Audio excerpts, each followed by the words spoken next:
You gas out. Not because you're weak, not because your cardio sucks. You've done the runs, the rounds, the road work, and 2 minutes in, your arms turn to lead and your lungs feel like they've shrunk to the size of a fist. You know the exact moment. Your hands drop an inch lower than they should, and the person across from you feels it too. They speed up right when you slow down. So you tell yourself the only thing that seems to make sense: I'm just not fit enough. You're wrong, and almost nobody explains why. Here's the part your coach never told you. A lot of the time, gassing out isn't because your heart or lungs are the first thing to give out. It's because your muscles stay switched on when they don't need to be. The second real pressure hits, adrenaline floods in and your body braces, shoulders lock, jaw clenches. Fists stay clenched even in the pockets between exchanges. When nothing is even happening, that bracing burns through your fuel tank faster than most people realize. And because you're braced, you're holding your breath without realizing it. That's the parking brake feeling, not your conditioning failing. This isn't a genetic ceiling. It's a pattern, and patterns can be retrained. Here's exactly what actually fixes this, and it has nothing to do with running longer or harder. You've probably heard breathe out when you strike before. That's not new. What almost nobody adds is the other half. Every time you throw a strike, land a takedown, or push through an exchange, exhale hard, sharp, on purpose, like you're blowing out a candle with your whole body. Call it the release breath. One sharp exhale on output,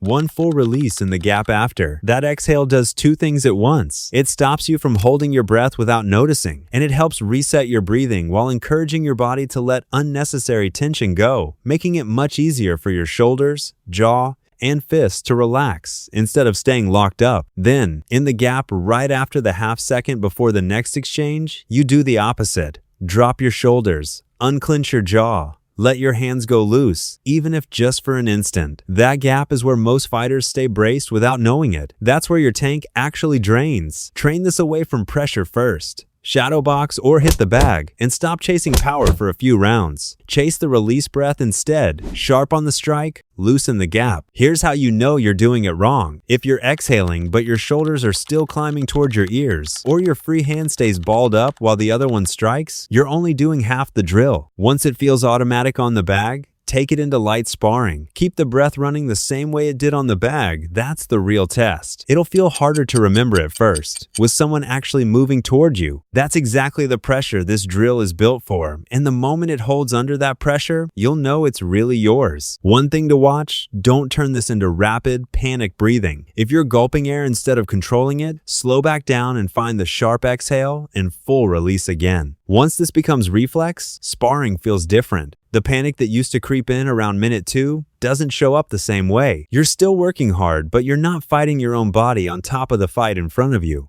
Cardio still matters, but it's usually not the main reason you're gassing out, and more of it won't fix this specific problem. You'll last longer when your body also knows how to let go, even when everything in you is screaming to lock up and brace. Master the release breath, and gassing out stops being the thing you're afraid of. Try it in your next round, one sharp release breath on every strike, and feel what happens to the fight after that.